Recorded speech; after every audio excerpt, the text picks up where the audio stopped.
البدع والأهواء، أهل البدع العقائدية وأهل البدع السياسية. نقول بيننا وبينكم السلف، بيننا وبينكم الكتب، كان فيقول البدع بيننا وبينكم. Bismillahirrahmanirrahim. Alhamdulillahilladzi arsala rasulahu bil huda wa dinil haq liyudhhirahu 'alad dini kullihi wa kafaa billahi shahida. Wa asyhadu an la ilaha illallah wahdahu la syarikalah iqraran bihi wa tauhida. Wa asyhadu anna Muhammadan 'abduhu wa rasuluh sallallahu alaihi wa ala alihi wa sallama tasliman mazida la nabiyya ba'dah. Ikhwan fi din, azdani wa azzakumullah. Kita lanjutkan bacaan kita terhadap syarah al-wajibat al-mutahattimat, yang mana sekarang kita masih berada pada pembahasan at-taghut. Dan sudah kita ketahui bersama bahwasanya taghut adalah perkara yang harus dihilangkan di dalam merealisasikan atau mewujudkan kalimat la ilaha illallah. Karena yang namanya al-kufru bit-taghut, meninggalkan at-taghut, merupakan salah satu rukun daripada dua rukun la ilaha illallah. Karena kalimat la ilaha illallah memiliki dua rukun. Apa itu? An-nafyu wal isbat. An-nafyu maknanya adalah meniadakan seluruh peribadatan selain Allah Subhanahu wa taala. Al-isbat maknanya adalah menetapkan bahwasannya semua peribadatan hanya murni untuk Allah Subhanahu wa taala. Oleh karena itu di dalam firman Allah Subhanahu wa taala, "Wa man yakfur bit-taghut wa yu'min billah faqad istamsaka bil 'urwatil wuthqa." Dan barang siapa yang kufur terhadap taghut dan beriman kepada Allah Subhanahu wa taala, sungguh dia telah berpegang teguh dengan tali Allah yang sangat kuat, yaitu la ilaha illallah. Terdapat di dalam ayat tersebut dua rukun la ilaha illallah, an-nafyu wal isbat. Wa man yakfur bit-taghut an-nafyu wa yu'min billah al-isbat. Jangan sampai terlupakan. Apa makna la ilaha illallah? Artinya ahsan, la ilaha illallah maknanya adalah la ma'budu bihaqqin illallah. Artinya tidak ada sesembahan yang berhak untuk disembah kecuali Allah Subhanahu wa taala. Kita lanjutkan barakallahu fikum. Wad dalilu ala ma taqaddam, dalil yang mengenai bahwasanya dakwah para nabi dan rasul adalah mengajak untuk mentauhidkan Allah Ta'ala dan menjauhi taghut. Qauluhu ta'ala, yaitu firman Allah Ta'ala, wa laqad ba'atsna fi kulli ummatin rasulan an i'budullaha wajtanibut taghut. Ini upayakan semuanya hafal ya. Wa laqad ba'atsna fi kulli ummatin rasulan an i'budullaha wajtanibut taghut. Artinya, sungguh kami telah mengutus pada setiap umat seorang rasul. Untuk menyampaikan apa? Untuk menyerukan atau mendakwakan apa? Barakallahu fikum, mendakwakan ani ibudullah. Beribadahlah kalian semuanya kepada Allah. Wajtanibut taghut, dan jauhilah oleh kalian at-taghut. At-taghutu huwa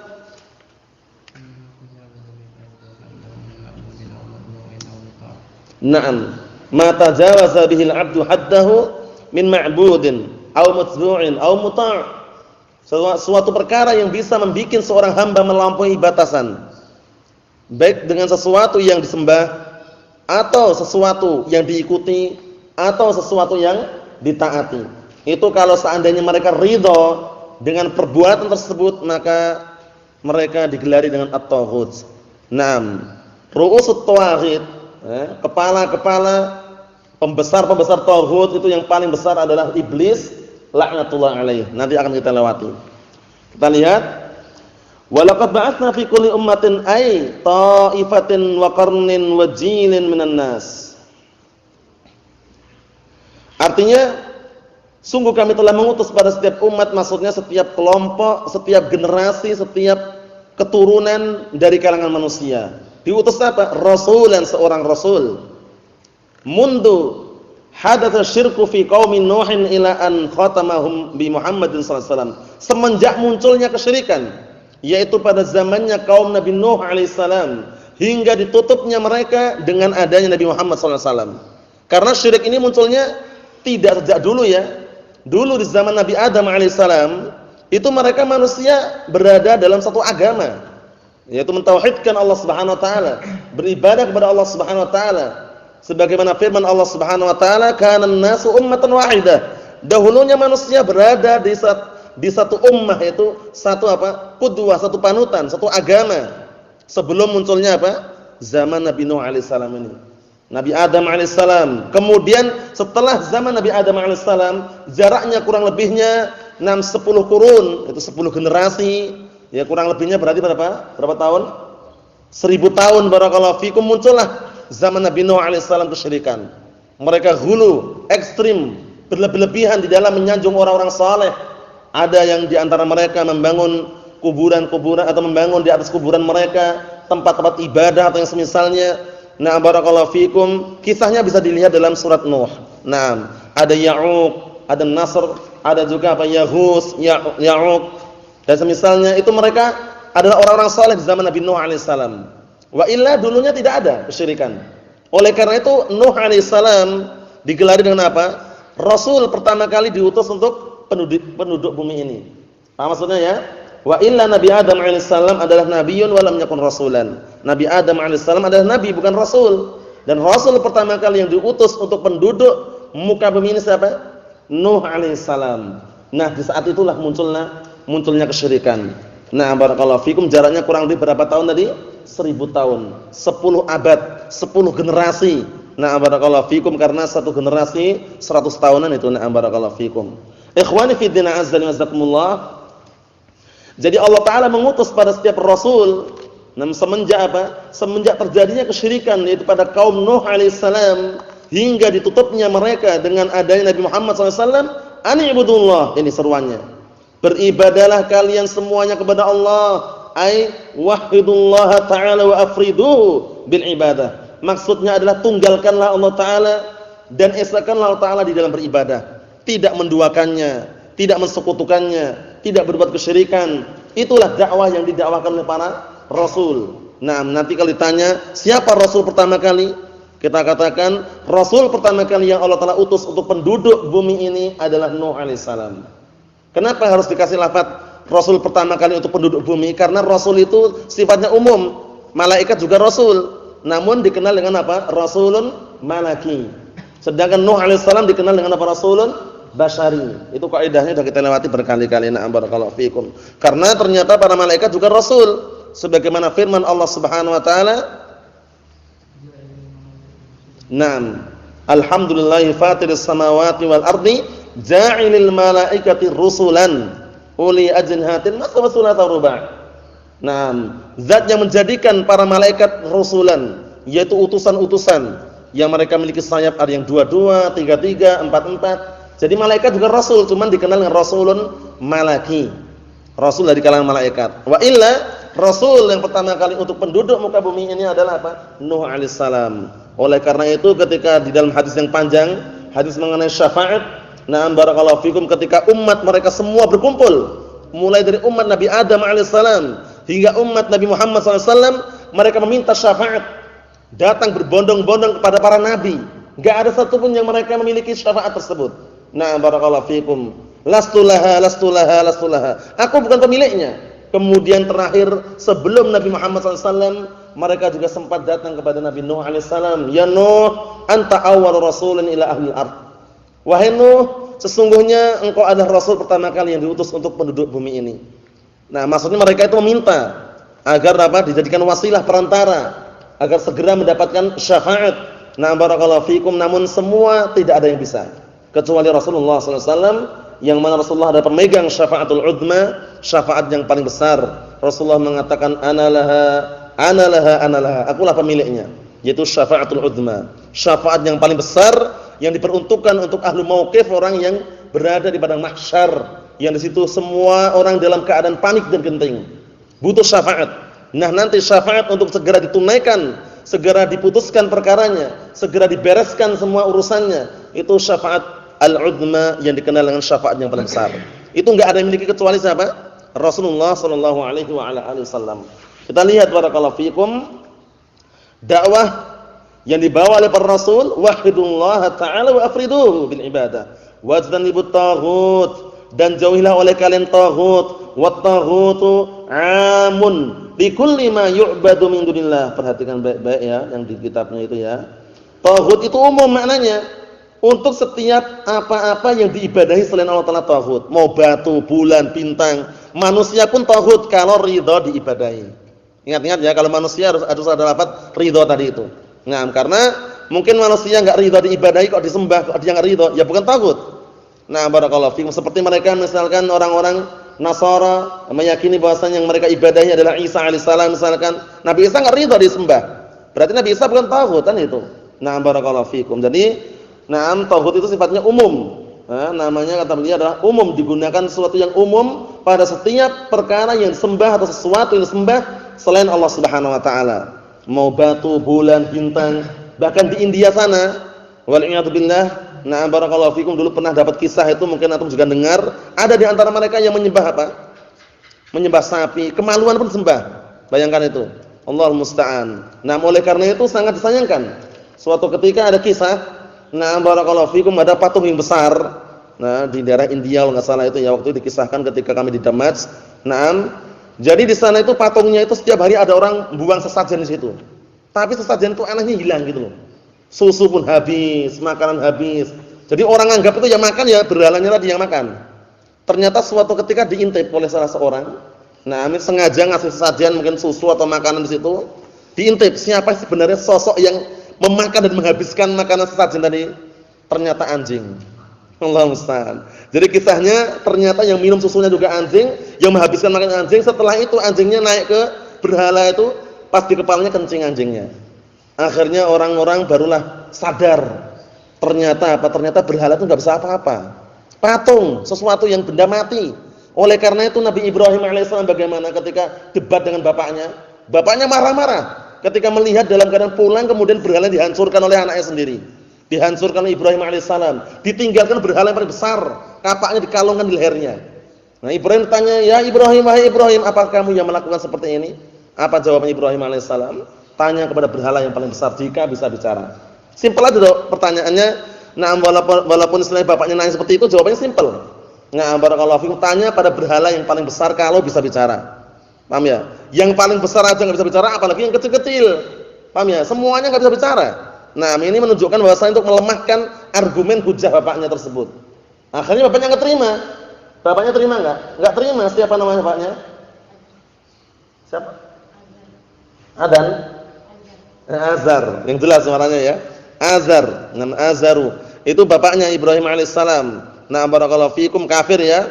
Enggak terima. Akhirnya bapaknya dan pasukan-pasukannya, pengikut-pengikutnya membikin barakallahu fikum api unggun atau api yang besar dinyalakan. Untuk bakar siapa? Ibrahim alaihissalam, bayangkan itu. Namun Ibrahim alaihissalam enggak ada rasa takut sedikit pun. Disebutkan dalam sebuah riwayat ketika hendak dimasukkan dalam api, datang malaikat menawarkan bantuan pertolongan. Apakah butuh pertolonganku atau bantuanku? Kata Nabi Ibrahim alaihissalam, adapun kepadamu tidak. Maksudnya pertolongan hanya kepada Allah Taala. Akhirnya apa yang diucapkan Nabi Ibrahim alaihissalam? Hasbunallah wa ni'mal wakil. Hina ulqiya finnar. Ketika dimasukkan, dilemparkan dalam api, ucapan Nabi Ibrahim alaihissalam, hasbunallahu wa ni'mal wakil. Nah, cukuplah Allah Taala sebagai penolong dan sebaik-baik pelindung. Allah Subhanahu wa taala. Akhirnya api yang menyala seperti itu, yang menyala-nyala, panas enggak apinya? Panas, menjadi dingin dengan seizin Allah Taala. Allah Taala langsung berkata kepada api, ya narukuni bardan wa salaman ala Ibrahim. Wahai api, jadilah kamu api yang dingin dan menyelamatkan Nabi Ibrahim. Bayangkan itu. Nah, barakallahu fikum, kekuatan apa? Hasbunallahu wa ni'mal wakil. Jadi kalau misalkan kita ditimpa sebuah kegentingan, kesusahan, sesuatu yang mungkin menakutkan, ucapkan ini, barakallahu fikum. Rasulullah juga pernah suatu ketika ditakut-takutin oleh orang-orang kufar Quraisy. Mereka mengatakan mereka berkumpul semuanya ingin membunuhmu, ingin menghabisimu. Rasulullah mengucapkan hasbunallahu wa ni'mal wakil. Hasbunallahu wa ni'mal wakil. Nah, ucapan sangat bagus ya, simpel ya. Hasbunallahu wa ni'mal wakil. Naam. Barakallahu fikum ikhwani fid din azdani wasakumullah. Syahidnya di sini adalah bahwasanya taghut itu macam-macam bentuknya. Wa qaluhu wastanibu ablaq min utruku. Naam. Jadi lafaz istanibu dalam ilmu bahasa Arab, istanibu ini kan fi'il amr. Istanibu jauhilah. Ini justru lebih apa? Lebih mengena daripada utruku, tinggalkanlah. Nah, karena meninggalkan belum tentu menjauhi. Paham ya? Tapi kalau menjauhi otomatis meninggalkan. Nah, paham ya maksudnya ya? Seperti itu. Naam. Oleh karena itu lafaz istanibu itu lebih ablaq, lebih menyentuh, lebih mengena dibanding lafaz utruku, tinggalkanlah. Paham ya? Karena bisa jadi orang meninggalkan tapi enggak menjauhi. Tapi kalau menjauhi otomatis meninggalkannya. Nah, karena dekat aja enggak boleh itu istilahnya. Nah, kita lihat li'anna utruku li'adamil fi'il. Karena lafaz utruku ini tujuannya untuk apa? Meniadakan perbuatan. Wastanibu taqtadi dzalik wa taqtadil muba'adah wal mujanabah. Sedangkan yang namanya istanibu mengharuskan untuk meninggalkan perbuatan tersebut dan mengharuskan untuk menjauhkan diri dan juga na'am barakallahu fikum menjadikan pembatas antara perbuatan tersebut dengan dirinya. Maksudnya apa? Maksudnya semakin jauh dan juga semakin apa? Menghindar dari perbuatan tersebut. Jadi lafaz istanibu na'am barakallahu fikum atajannub na'am itu apa? Justru lebih mengena daripada lafaz at-tark yaitu utruku tadi itu. Paham maksudnya insyaallah ya? Na'am barakallahu fikum. Dua-duanya fi'il amr, cuman maknanya terkadang itu kan dalam ilmu bahasa Arab ada sesuatu yang maknanya lebih mengena. Seperti antum nyuruh orang ukhruj, keluarlah. Itu orang menganggap ya ngusir. Tapi kalau diusir dengan cara yang halus coba bayangkan. Litakhruj ya akhi, hendaknya kamu keluar. Ini pengusiran yang sangat lembut dan halus. Hendaknya kamu keluar. Ini biasanya lebih mengena hatinya daripada ukhruj, keluarlah kamu. Karena kalau ukhruj sudah jelas keluar ya, tapi kalau litakhruj hendaknya antum keluar. Nah, ini kan permintaan yang sangat halus tapi mengena. Oleh karena itu sebutkan dalam ilmu bahasa Arab terkadang permintaan dengan lamul amr itu lebih mengena daripada fi'il amrnya sendiri. Karena fi'il amr langsung orang sudah paham itu diusir. Tapi kalau litakhruj ya akhi, santai-santai, tenang-tenang, tiba-tiba hendaknya antum keluar. Nah, ini ucapan yang halus tapi mengena gitu loh. Allahul musta'an. Na'am barakallahu fiikum. Kita lihat di sini. Wal ayatu fi hadzal ma'na katsiratun jiddan, dan ayat yang semakna dengan ini banyak sekali. Wa ammal ahadits, adapun hadis-hadis, faminha qauluhu sallallahu alaihi wasallam fil hadits al-muttafaq alaih, di antaranya adalah sabda Rasulullah sallallahu alaihi wasallam di dalam hadis muttafaqun alaih. Apa itu muttafaqun alaih? Apa? Nah, muttafaqun alaih hadis yang disepakati oleh Imam Bukhari dan Imam Muslim. Naam. Umirtu an uqatilan nasa hatta yaqulu la ilaha illallah al-haditsa. Aku diperintahkan untuk memerangi manusia hingga mereka semuanya mau mengucapkan kalimat la ilaha illallah. Naam. Kenapa? Karena inilah yang namanya at-tauhid. Dakwah pertama kali itu bukan salat tapi tauhid. Paham ya? Salat itu juga didakwahkan, diarahkan, cuman tauhid inilah yang membuat salat itu diterima gitu loh. Kalau cuma salat tanpa tauhid ya enggak diterima. Oleh karena itu nanti akan kita lewati hadis yang berikutnya ya, ketika Rasulullah mengutus siapa? Mu'adz bin Jabal radhiyallahu anhu. Kita lihat. Wa qauluhu sallallahu alaihi wasallam aidan fil hadisil muttafaq alaih, dan juga sabda Rasulullah sallallahu alaihi wasallam di dalam hadis muttafaq alaih, lamma ba'atsa Mu'adzan ila Yaman, ketika Rasulullah mengutus Mu'adz bin Jabal ke negeri Yaman. Innaka ta'ti qauman min ahlil kitab. Sesungguhnya engkau akan mendatangi sekelompok kaum dari kalangan ahlu kitab. Siapa ahlu kitab? Al-Yahud wa Nasara. Apa yang Rasulullah arahkan? Falyakun awwal ma tad'uuhum ilaih syahadat an la ilaha illallah. Maka hendaknya yang pertama kali yang kau dakwahkan kepada mereka adalah persaksian, bersaksi syahadatain. Ini yang paling pertama kali yang Rasulullah arahkan kepada Mu'adz bin Jabal untuk mendakwahi ahlu kitab. Karena apa? Karena kunci diterimanya ibadah atau amalan yaitu tadi la ilaha illallah, tauhid. Nah, karena kalau orang salatnya fokus sekali sesuai dengan apa yang Rasulullah ajarkan, tapi dia tidak mentauhidkan Allah Taala, justru dia nyembah berhala, nyembah pohon, nyembah bulan, bintang misalkan, enggak diterima. Karena tauhid adalah kunci. Nah, barakallahu fikum, sebagaimana dipermisalkan apa? Naam, tauhid itu bagaikan apa? Taharah. Ya kan, tauhid bagaikan apa? Taharah, kesucian.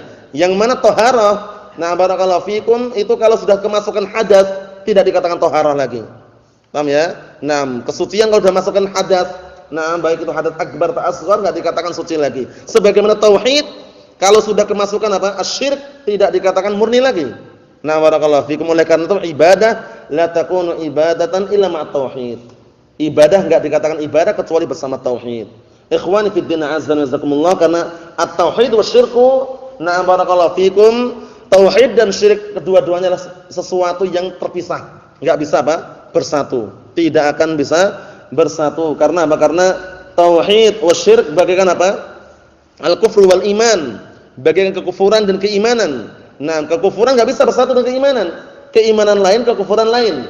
Oleh karena itu Al-Imam Ibnu Qayyim Al-Jauziyah rahimatullah alaih di dalam kitab beliau Ighatsatul Lahafan, nah barakallahu fikum, beliau memberikan tanbih yang sangat keras bagi orang-orang yang tidak mau mentauhidkan Allah taala. Kata beliau, "Fal mu'ridu 'an tauhid musyrikun sya'a am aba, wal mu'ridu 'anis sunnah mubtadi'un dhalun sya'a am aba." Artinya apa? Orang yang berpaling dari tauhid, dia dikatakan musyrik. Mau ataukah tidak mau itu vonisnya. Globalnya seperti itu. Kemudian sebaliknya atau yang semisalnya, dan orang yang berpaling dari as-sunnah dia dikatakan mubtadi'un dhalun, pelaku bid'ah sesat dia. Mau ataukah tidak mau, vonis globalnya seperti itu. Karena antara al-bid'ah as-sunnah. Jadi lawan dari bid'ah as-sunnah tersebut.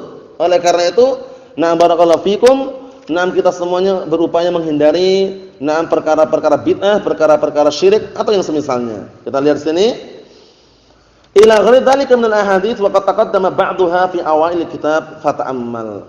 Dan yang selainnya berupa hadis-hadis yang ada yang sudah kita lewati sebagiannya di awal-awal kitab, maka hendaknya memperhatikan. Kesimpulannya barakallahu fikum, ayat yang mulia tersebut jangan sampai terlupakan karena dalil yang sangat inti mengenai bahwasanya setiap nabi pasti diutus untuk menyerukan kalimat ini tadi. Kalimat tauhid. Wa laqad ba'atsna fi kulli ummatin rasulan an i'budullaha wajtanibut taghut. Coba.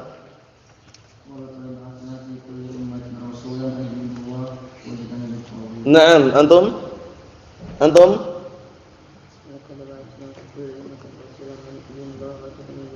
Naam, antum?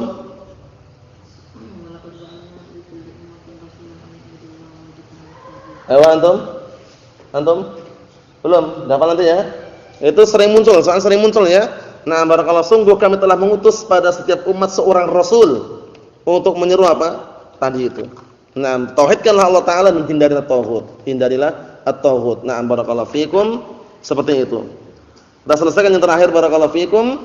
Fa amma qala al-mu'allif asbahullah fa amma sifatul kufri bit tauhid. Ada bentuk kufur terhadap tauhid. Apa sih bentuknya? Bi an ta'taqida butlana ibadati ghairillah, yaitu dengan meyakini bahwasanya batilnya peribadatan kepada selain Allah taala, batilnya menyembah selain Allah taala. Wa tatrukaha wa tubghidaha wa tukaffira ahlaha wa tu'adihim. Dan bentuk yang lainnya di samping meyakini batilnya, rusaknya peribadatan kepada selain Allah, engkau meninggalkan tauhid tersebut dan membencinya serta mengkafirkan orang yang apa? Yang justru barakallahu fikum menjadi tauhid atau penyembah tauhid.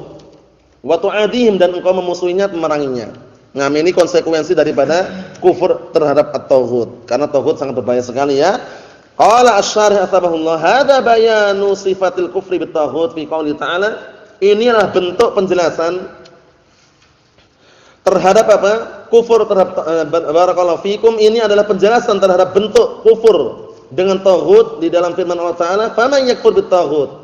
Maka barang siapa yang kufur terhadap tauhid, wa dzalika an ta'taqida biqalbika i'tiqadan jaziman la taraddud fihi. Ya kan?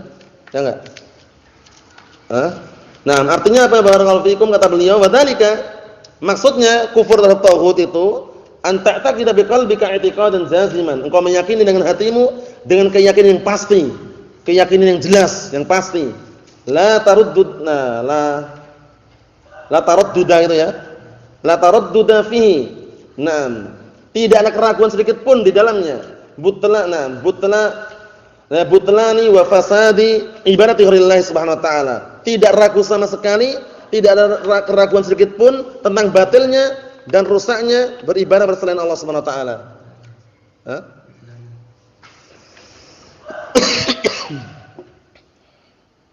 Ini bukannya dia mutlaq dari taradduda ini. La taradduda fihi butlana, la taradduda fihi butlani wa fasadi, ibarat ghairilah itu.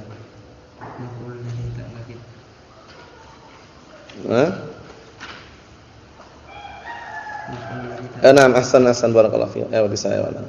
Wa dzalika an ta'taqida biqalbika i'tiqadan zaziman la tarudduda fihi butlana wa fasada ibadati ghairillah subhanahu wa ta'ala. Ahsan, ayo na'am.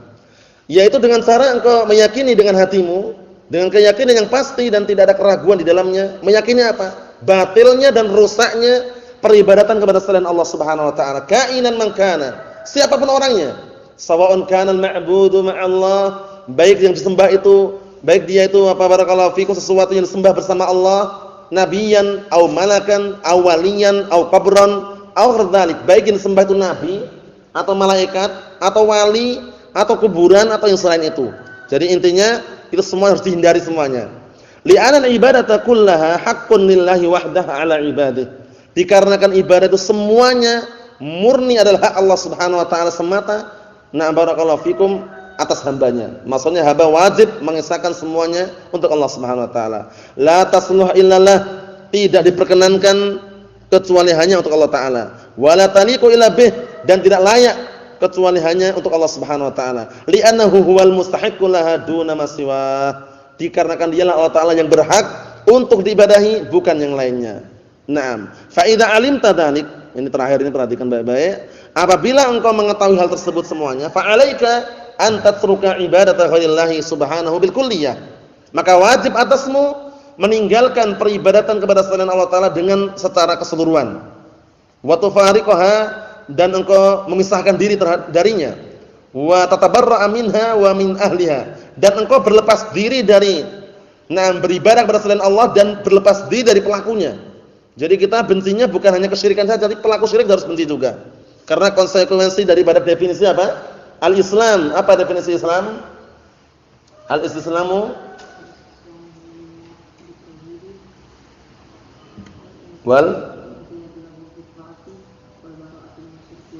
Na'am barakallahu fikum. Definisi Islam, al-istislamu lillahi bit-tauhid, berserah diri kepada Allah taala dengan mentauhidkannya. Wal inqiyadu lahu bit-ta'ah, tunduk dan taat kepadanya dengan apa? Tunduk dan patuh terhadapnya dengan mentaatinya.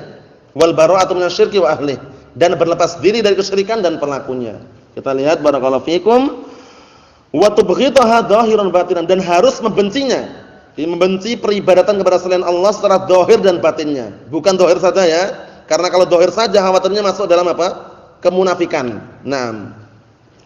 Wa tamqutaha wa tamqutaha asyadul maqt, dan engkau membencinya, murka terhadapnya dengan kemurkaan yang sangat. Naam, asyadul maqt. Li'annaha a'dhamu dzanbin 'alal itlaq, karena yang namanya kesyirikan itu adalah dosa yang paling besar secara mutlak. Oleh karena itu Rasulullah mengatakan, "Ala ukhbirukum bi akbaril kaba'ir?" Qalu bala ya Rasulullah, qala al-isyraku billah. Apakah kalian mau aku tunjukkan dosa besar yang paling besar? Para sahabat mengatakan, tentu wahai Rasulullah. Akhirnya Rasulullah mengatakan al-isyraku billah, yaitu berbuat syirik kepada Allah Subhanahu wa taala. Wa atlul batil, dan juga kebatilan yang paling batil. Wa adlamudz zulmi, dan juga kezaliman yang paling zalim. Paham ya? Kezaliman yang paling zalim adalah apa? Adalah syirik, berbuat syirik kepada Allah Subhanahu wa taala. Karena kezaliman terbagi menjadi apa itu? Zalimi seorang hamba kepada Allah taala, zalimi seorang hamba kepada orang lain, zalimi seorang hamba terhadap dirinya sendiri. Nah, kezaliman di tiga pembagian yang paling dahsyat yang mana? Zalimi seorang hamba kepada Allah taala. Mana dalil yang menunjukkan bahwasanya kesyirikan itu adalah kezaliman?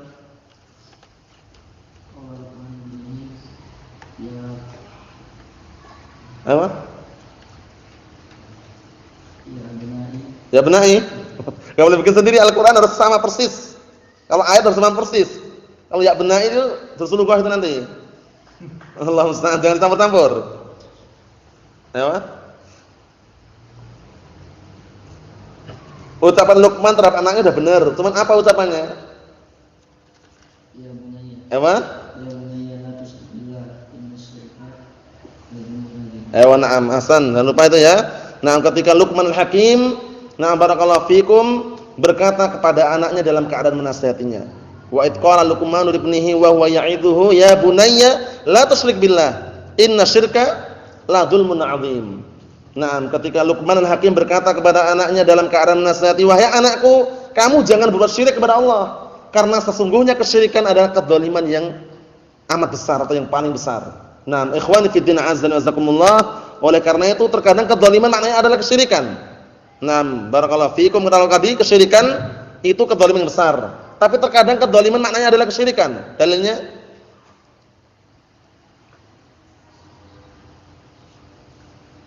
kedzaliman terkadang maknanya adalah kesyirikan. Awa antum?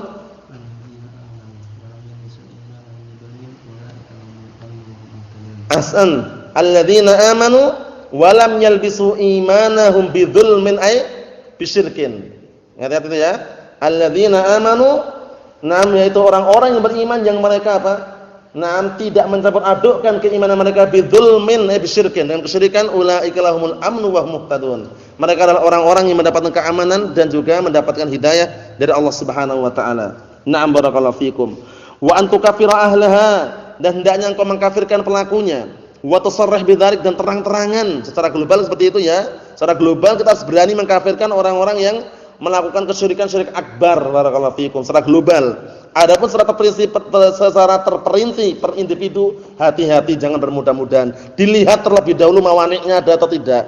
Apakah orangnya bodoh, ataukah orangnya itu keliru, atau orangnya itu lupa, atau orangnya karena dipaksa. Jadi jangan bermudah-mudahan mengkafirkan. Tapi secara global, orang-orang yang mensekutukan Allah Subhanahu wa taala melakukan syirik akbar, kafir.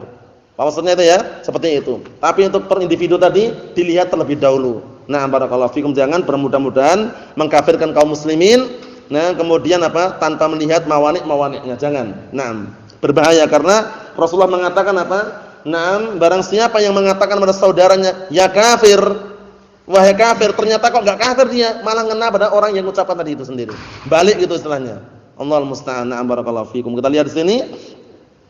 Fa in lam tukafirhum aw taraddatta fi kufrihim aw tawaqqafta an takfirihim, jika engkau tidak mengkafirkan mereka atau ragu terhadap kekafiran mereka, atau engkau tawakuf, enggak mengkafirkan, enggak pula menyebutkan bagaimana dia kafir atau tidak. Istilahnya tawakuf, pertengahan gayanya gitu ya. Nah, tentang kekufuran mereka, wa qulta, dan mengatakan ma'alayya minhum. Apa? Aku enggak ada urusan dengan mereka katanya. Enggak ada urusan mereka. Tidak ada urusan dengan mereka, intinya enggak mau memvonis dia. Padahal vonis yang global padahal ya. Fa anta kafirun mislum, malah dikafirkan ini. Kamu juga kafir seperti mereka. Sudah kita lewati dulu ya dalam kitab Nawaqidul Islam, pembatal-pembatal keislaman, malam yukafir kafir, aw syakka fi kufrihi fa huwa kafir, atas makna itu, ya kan? Barang siapa yang tidak mau mengkafirkan orang kafir, kamu atau ragu terhadap kekafiran mereka, maka dia kafir. Abu Lahab kafir enggak? Jelas, enggak boleh ragu. Abu Thalib, Abdul Muthalib, ya, harus enggak boleh ragu itu ya. Yang seperti itu yang jelas dinaskan dalam hadis atau dalam sunnah, maka kita tidak boleh ragu lagi. Nah, Abdullah bin Ubay bin Salul kafir enggak? Kafir enggak? Kafir. Bahkan raisul munafikin. Orang munafik itu lebih parah di bawah orang kafir. Nah, barakallahu fikum, di bawah orang kafir. Nah, barakallahu fikum, double mereka karena tidak menampakkan keasliannya. Allahul musta'an. Kama taqaddama bayanu dzalika fi an-naqidits tsalits min nawaqidil Islam. Sebagaimana telah lewat penjelasan hal tersebut di dalam pembatal yang ketiga dari pembatal-pembatal keislaman. Wa antu'adihim wa tudhiru dzalik, dan hendaknya kamu memusuhi mereka dan menampakkan permusuhan terhadap mereka. Kama sayatil kalamu alaihi 'inda tafsir ayatil mumtahanah insyaallah taala, sebagaimana akan datang penjelasan pembicaraan masalah tersebut, yaitu ketika menafsirkan ayat dalam surat Al-Mumtahanah insyaallah taala. Nasallahu salamatal afiyah wa nasallaha an yujannibana 'anil fitan ma dhahara minha wa ma batan, innahu waliyudzalik wal qadiru alaihi walhamdulillahirabbil alamin.